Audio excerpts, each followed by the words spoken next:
Inasema hivi, a good tree can produce bad fruits. Haleluya! Mti ulio mwema hauwezi kutoa matunda mabaya. Bwana Yesu asifiwe. Kwa hivyo hata kama ulikuwa mtu mbaya na ukampokea Yesu, maana huyu Yesu anabadilisha maisha ya mwanadamu.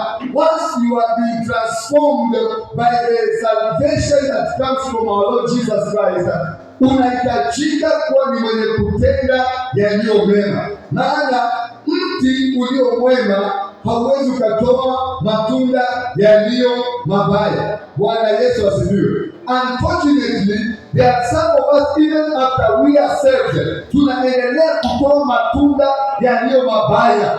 Bwana Yesu asifiwe. Haleluya. Kwa hiyo tunahitajika matunda yetu yakaweze kumarket the faith that we have in the Lord Jesus Christ. Bwana Yesu asifiwe. Wewe matunda yako ni gani? Watu wanapokuangalia, je, wanamuona Yesu ama wanaona tu mtu ambaye bado hajamjua Yesu? Bwana Yesu asifiwe. Maana hapa maandiko inasema ya kwamba a good tree cannot produce bad fruit, and a bad tree can produce good fruit. Hallelujah. A tree is identified by its fruits. Hallelujah. Matunda yako ndiyo yatakayokutambulisha. Haleluya. Tukikuja pale mtaani tukikuulizia kama matunda yako ni mabaya, utatambulishwa na matunda yake. Ukisema hapa tumekuja kwa hapa tunatafuta yule mchungaji anaishi hapa, wanaanza kukuuliza, hivi kuna mchungaji anaishi hapa kweli? Kwa sababu matunda hayaonekani. Wanapoangalia, they don't see anybody qualified to be a mchungaji in that place. Bwana Yesu asifiwe. Wengine wanapotambulishwa kule mtaani wanatambulishwa vibaya kwa sababu matendo yao ni mabaya.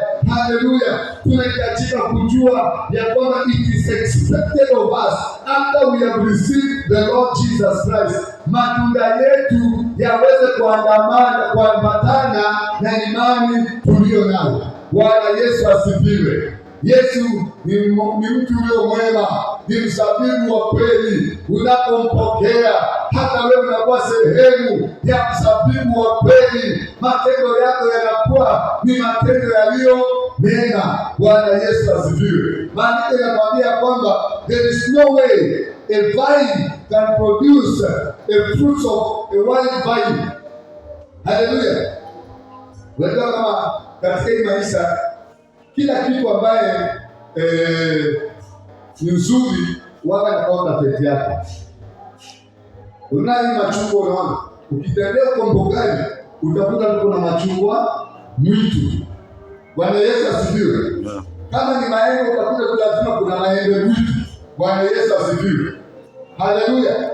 Kwa hivyo kuna watu ambao bado wanazalisha machungwa mwitu. Bwana Yesu asifiwe.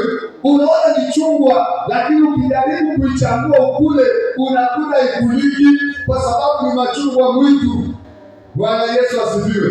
Kwa hiyo tunapompokea Yesu tunabadilika kuwa mzabibu ulio wa kweli, tunasababisha kuzalisha matunda yaliyo mema, na matunda yale tunastahili kuzalisha ni matunda ya Roho Mtakatifu. Bwana Yesu asifiwe. Tunazalisha matunda ya upendo, tunazalisha matunda ya furaha, tunazalisha matunda ya amani, tunazalisha matunda ya utu wema, tunazalisha matunda mazuri kwa sababu tumemjua Yesu, na kwa sababu ya Yesu tunakuwa kuzalisha matunda yaliyo mema. Bwana Yesu asifiwe.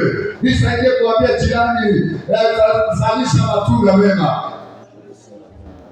Sisi baba, wewe uko pale, hata jirani akiishwa na chumvi kwako ni no flying zone. Bwana Yesu asifiwe.